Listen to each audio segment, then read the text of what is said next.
우리 옆에 분들하고 이렇게 인사하겠습니다. 성도님은 보배롭고 존귀하고 가치 있는 사랑스러운 하나님의 걸작품입니다.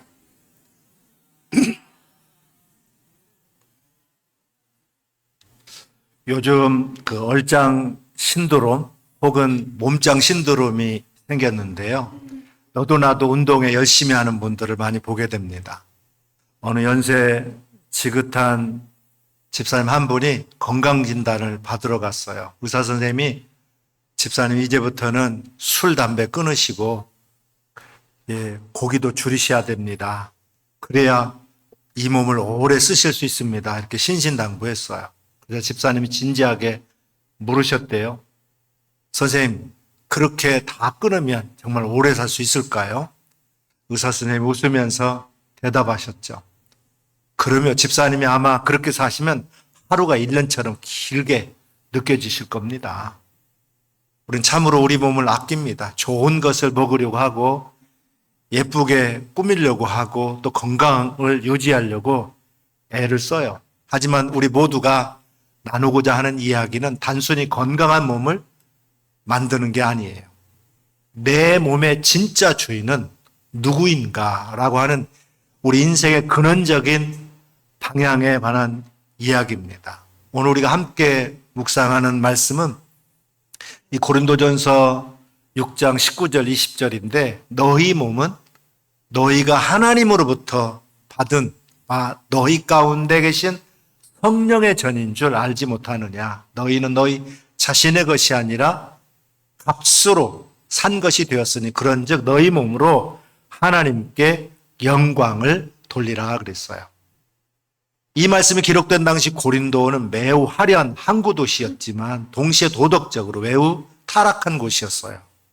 아프로디테 신전에는 수천 명의 여사제들이 있었고 음행은 그들의 문화이자 또 종교처럼 여겼습니다. 그래서 도시 안에는 고학자들에 의하면 여사제들은 제사를 진행하는 가운데 성적 퍼포먼스를 주도했고 실질적으로는 창녀 행위와 유사한 제사 행위를 통해서 풍요와 가산을 기원했던 것이 그들이 했던 것이라는 거예요. 근데 문제는 예수 그리스도를 주님으로 영접하고 나서도 여전히 과거의 몸에 밴 죄악의 삶을 버리지 못한 사람들이 고린도 교회 안에 있었다라는 거예요. 그래서 주일이면 교회에 모여서 하나님께 예배를 하고 또 교회 밖에 나가서는 우상의 신전에 가서 제사도 드리고 그 곁에 있는 창녀와 음행을 하기도 했다는 거죠.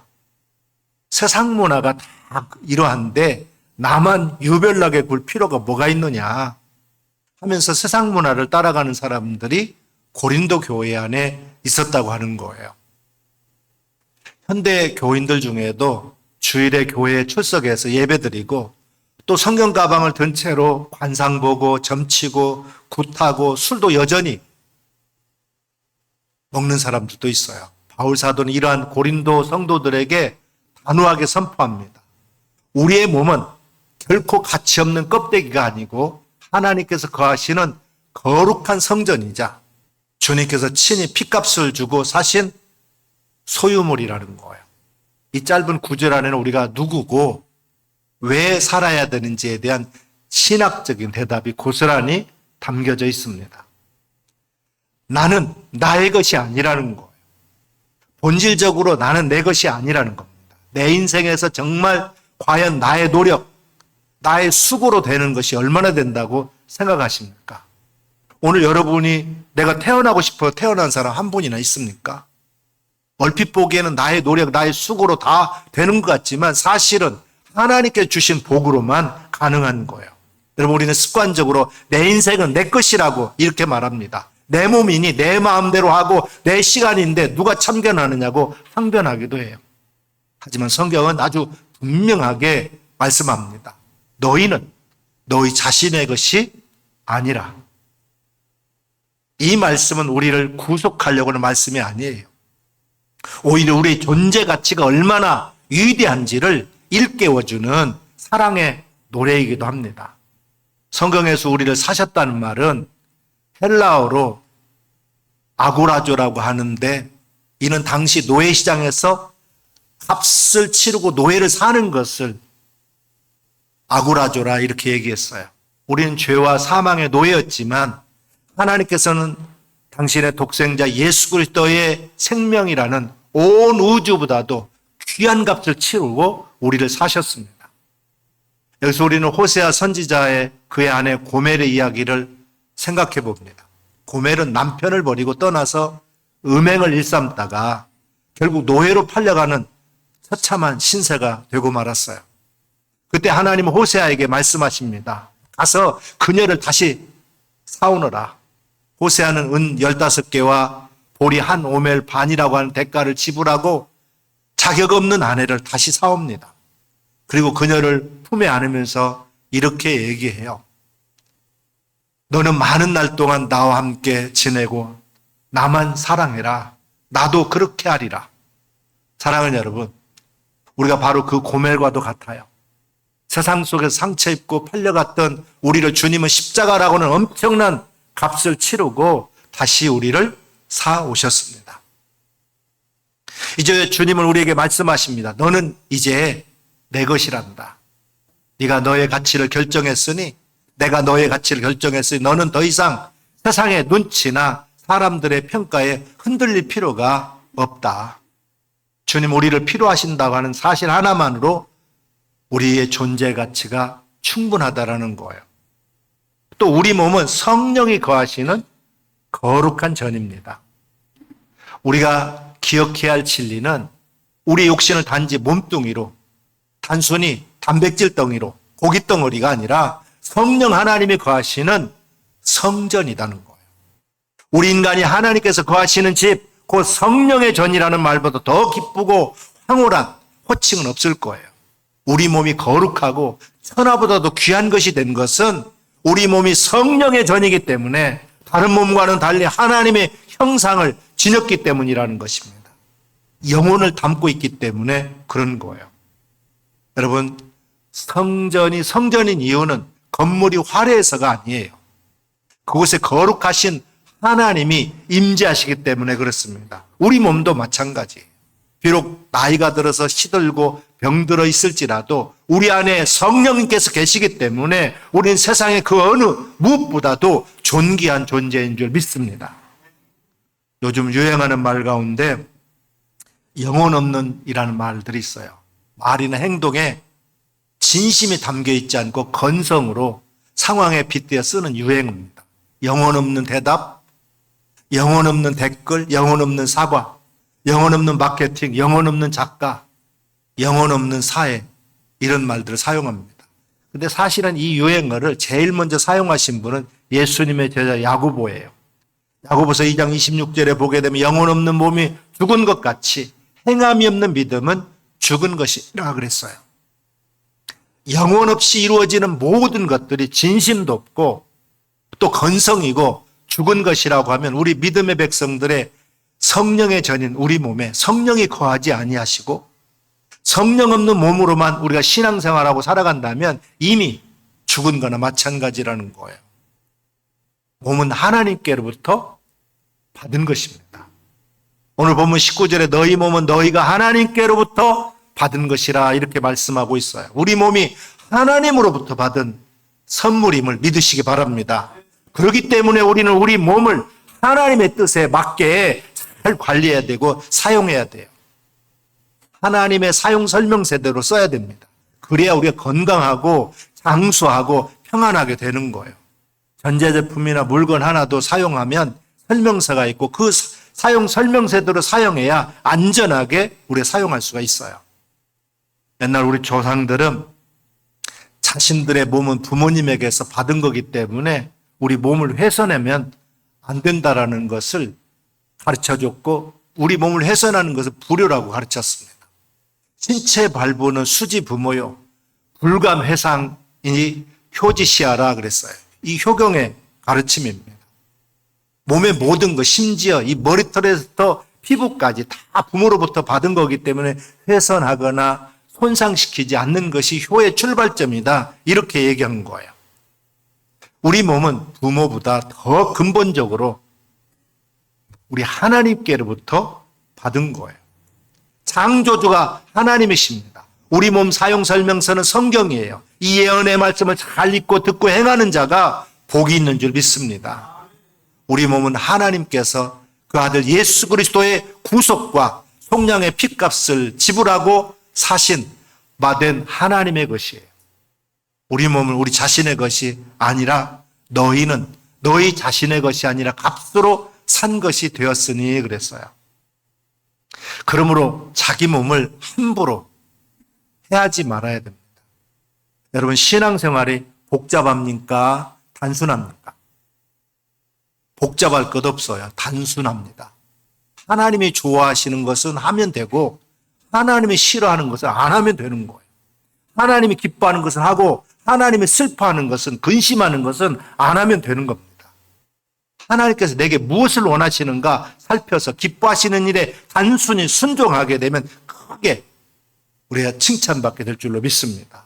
로마서 1장 21절 말씀에도 보게 되면 하나님을 알되 하나님으로 영화롭게도 아니하고 감사하지도 아니하고 오히려 그 생각이 허망하여지며 미련한 마음이 어두워졌나니 스스로 지혜 있다 하나 어리석게 되어 썩어지지 아니하는 하나님의 영광을 썩어질 사람과 새와 짐승과 기어다니는 동물 모양의 우상으로 바꿨느니라 그랬어요. 우리 하나님을 알면서 하나님께 감사도 안 하고 하나님께 영광도 돌리지 않고 살면 지혜 있고 잘난 척하라 어리석게 되어서 미련한 일을 골라서 행하게 되고 결국은 멸망하게 되더라는 거예요. 어느 독실한 기독교 신자가 기독교에 대해 불만을 가지고 있는 사람과 대화를 나누고 있었어요. 기독교는 사람을 너무나 올가맨다. 술도 안 된다. 담배도 안 된다. 이것도 안 된다. 저것도 안 된다. 좀 더 넓게 하고 살고 싶은데 좁은 길로 가라고만 한다. 이렇게 불평하는 거예요. 이걸 쉽게 이해하기 위해서 이런 비유를 한번 들어보겠습니다. 여러분, 누군가 수천만 원짜리 명품 피아노를 고기 써는 도마로 사용한다면 어떻게 생각하시겠습니까? 비싼 돈을 들여가지고 수입해온 명품 그릇을 개밥 그릇으로 사용하면 이걸 어떻게 생각하십니까? 혹은 최고급 수백만 원 양복으로 신발을 닦는다면 그건 정말 터무니없는 낭비이자 또 바보 같은 짓 아닙니까? 들어보세요. 당신은 장차 훌륭한 학자가 될는지 정치인이 될는지도 모를 전도가 촉망되는 사람입니다. 그 존귀한 몸에 마약을 하고 술을 넣어서 술 항아리를 만들면 어떻게 하겠습니까? 하나님이 값주고 사신 존귀한 몸을 연기를 내뿜는 굴뚝으로 만들면 아마 하나님이 섭섭해하실 거예요. 존귀한 것은 존귀하게 써야 됩니다. 우리 몸도 이와 같다는 거예요. 하나님은 우리를 성전이라고 하는 가장 고귀한 목적으로 우리를 지으셨어요. 근데 우리가 이 존귀한 몸을 술과 탐욕의 그릇으로 쓰고 도박이나 마약으로 패가망신을 불러들이는 삶과 미움과 음란의 도구로 사용한다면 하나님께서 얼마나 마음 아파하시겠습니까? 우리는 우리 몸 사용 설명서인 성경을 따라서 살아야 돼요. 우리 몸을 성결하게 관리하는 것은 구속이 아니라 우리 안에 계신 주인에 대한 예우입니다. 우리가 기도의 향을 피우고 말씀의 떡을 진설하고 찬양의 등불을 밝힐 때 우리 몸은 진정으로 빛나는 성전이 될 줄로 믿습니다. 여러분의 눈을 거룩한 것을 보는데 사용하시기를 바랍니다. 여러분의 입을 사랑을 고백하는 데 사용하시기를 바랍니다. 여러분의 손과 발을 낮은 곳으로 흘려보내는 복의 통로로 사용하시기를 바랍니다. 그것이 성전된 자의 마땅한 삶이에요. 그런즉 너희 몸으로 하나님께 영광을 돌리라 그랬어요. 주님은 우리에게 삶의 목적을 분명하게 제시하고 있습니다. 너희 몸으로 하나님께 영광을 돌리라. 라틴어로 솔리데오 글로리아라는 말이에요. 오직 하나님께만 영광을 돌린다고 하는 말이 거창하게 들리시나요? 아니에요. 그건 하나님을 기쁘시게 해드리는 겁니다. 하나님이 좋아하시는 것을 하고 하나님이 싫어하는 것을 하지 않는 아주 단순한 순종에서 시작되는 거예요. 우리 하나님의 영광을 위해 할 영역은 고린도전서 10장 31절에 이렇게 표현하고 있어요. 한번 따라서 해볼까요? 그런즉 너희가 먹든지 마시든지 무엇을 하든지 다 하나님의 영광을 위하여 하라. 같이 먹고 마시는 것을 포함한 우리 모든 삶이 하나님께 영광이 되도록 해야 된다는 거예요. 따라서 우리 몸으로 무엇을 하든 간에 이것은 나의 자랑을 위해서인가 아니면 하나님의 영광을 위해서인가 항상 물어야 돼요. 미켈란젤로의 일화를 기억합니다. 어느 어린 미켈란젤로가 조각 기술을 배울 때 그의 스승 베르톨도는 그를 데리고 두 곳을 방문했습니다. 하나는 술집 입구의 화려한 조각상이었고 다른 하나는 성당 입구의 천사 조각상이었어요. 스승은 물었습니다. 너는 내 재능을 무엇을 위해 쓰겠느냐? 술 마시고 죄 짓는 사람들을 즐겁게 하는 조각을 하는데 쓰겠느냐? 아니면 하나님의 영광을 드러내는 조각을 하겠느냐? 그때 미켈란젤로는 결단했습니다. 하나님을 위해서 사용하겠습니다. 한번 따라서 하나님을 위해서 사용하겠습니다. 로마서 12장 1절에 보면 그러므로 형제들아 내가 하나님의 모든 자비하심으로 너희를 권하노니 너희 몸을 하나님이 기뻐하시는 거룩한 산제물로 드리라. 이는 너희가 드릴 영적 예배니라 그랬어요. 예배는 찬양하고 설교를 듣고 기도하는 것 이상입니다.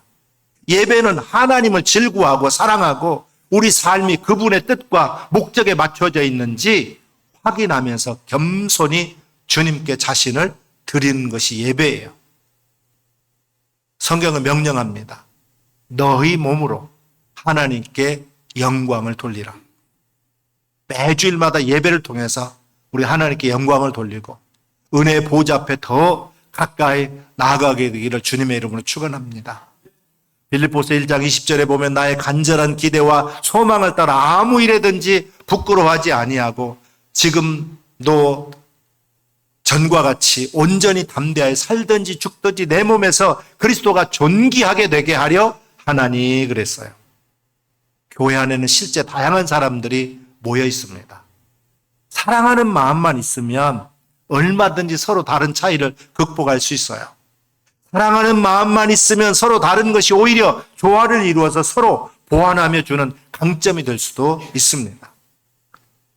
요한은 요한일서 3장 14절에 우리가 형제를 사랑함으로 사망에서 옮겨 생명으로 들어간 줄 알거니와 사랑치 아니한 자는 사망에 거하느니라 라고 책망했어요. 우리가 거듭남으로 모두 하나님의 가족이 되었습니다. 가족에는 허물을 누구보다도 많이 보게 되지만 서로 덮어주게 돼 있어요. 우리가 서로 사랑함으로 마음을 열고 서로를 우리가 받아줄 때 하나님께서 영광을 받으신 줄 믿습니다. 하나님께서 우리가 그처럼 서로 사랑하는 것을 무엇보다도 기뻐하시고 좋아하신다 이 말이에요. 왜냐하면 하나님은 사랑이시기 때문에 그렇습니다. 저는 우리 교회 모든 목장 안에서 이런 사랑이 충만해지기를 소원합니다. 우리가 서로 사랑하는 마음이 있으면 서로를 기쁨으로 섬길 수가 있어요. 연약한 사람들을 도울 수 있습니다. 믿음이 어린 사람을 섬김을 통해서 잘 성장하도록 우리가 이끌어 줄 수가 있어요. 하나님이 주신 재물과 은사를 가지고 서로 섬기도록 하는 게 중요합니다. 만약 우리가 좋은 물건을 특별히 소유했다면 감추기보다는 사람들에게 자랑하고 싶어질 거예요. 만약 우리가 감동적인 영화를 봤다. 그럼 사람들에게 이 영화 꼭 한번 봐라. 권면하면서 내가 감동받은 이야기를 나눌 거예요. 만약 우리가 사랑에 빠졌다면 우리의 사랑에 대해서 사람들에게 자랑하고 싶어하는 것이 당연하지 않겠습니까? 하물며 우리가 예수님이 치르신 값비싼 대가로 인해서 그 은혜로 우리가 공짜로 구원받고 영원한 생명을 얻게 되었는데 사람들에게 이 구원의 선물을 주신 예수님을 자랑하는 것이 여러분 당연하지 않겠습니까? 우리 삶 속에 다가오신 하나님께서 우리를 사랑하시고 우리 삶의 행복을 안겨다 주는데 그 사랑을 우리 자랑하는 게 당연하지 않습니까? 우리가 하나님을 사랑하면 할수록 하나님을 우리가 영화롭게 하는 거예요. 하나님은 기뻐하시고 예수님의 은혜가 더 많은 사람들에게 흘러 들어가게 될 줄로 믿습니다. 더 많은 사람이 하나님의 사랑을 알게 되고 하나님께로 돌아오게 되는 역사가 일어날 줄 믿습니다. 몸으로 행한 대로 받게 됩니다. 고린도후서 5장 10절에 보면 이는 우리가 다 반드시 그리스도의 심판대 앞에 나타나게 되어 각각 선악간에서 그의 몸으로 행한 것을 따라 받으려 함이라 그랬어요. 우리 몸을 하나님께 영광 돌리는 일에 사용해야 되는데 영광 돌리지 못한 일에 사용해서는 안 됩니다. 사도 바울은 최종적으로 갈라디아 6장 10절에 이후로는 누구든지 나를 괴롭게 하지 말라. 내가 내 몸에 예수의 흔적을 지니고 있노라 그랬어요. 우리 삶도 하나의 작품입니다. 우리가 벽돌을 한 장을 쌓더라도 나는 지금 하나님의 성전을 짓고 있다고 하는 마음으로 일하게 되면 그것이 바로 우리 하나님께 영광이 되는 거예요.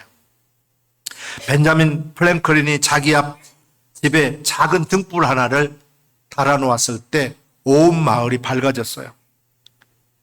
그 당시는 지금처럼 이렇게 정부에서 뭐 이렇게 가로등을 세울 때가 아니었기 때문에 길들이 어둡잖아요. 그래서 돌뿌리에 걸려서 넘어지기도 하고 또 숨어있던 강도들이 나타날 수도 있고 그런데 이 프랭클린 집 앞에 작은 등불 하나를 켜놓기 시작하니까 동네 이 집 저 집에서 다 등불 하나씩 켜놓게 되면서 온 마을이 다 밝아지게 되었다는 거예요. 오늘 우리가 각자의 자리에서 선행과 진실한 예배를 드릴 때 하나님의 영광은 우리를 통해서 세상에 이렇게 흘러가게 되는 줄 믿습니다. 사랑하는 여러분, 이제 우리는 더 이상 주인 없는 방랑자가 아니에요. 우리는 주님의 피값으로 사신받은 존귀한 자들이고 성령님이 내 안에 거하시는 거룩한 성소입니다.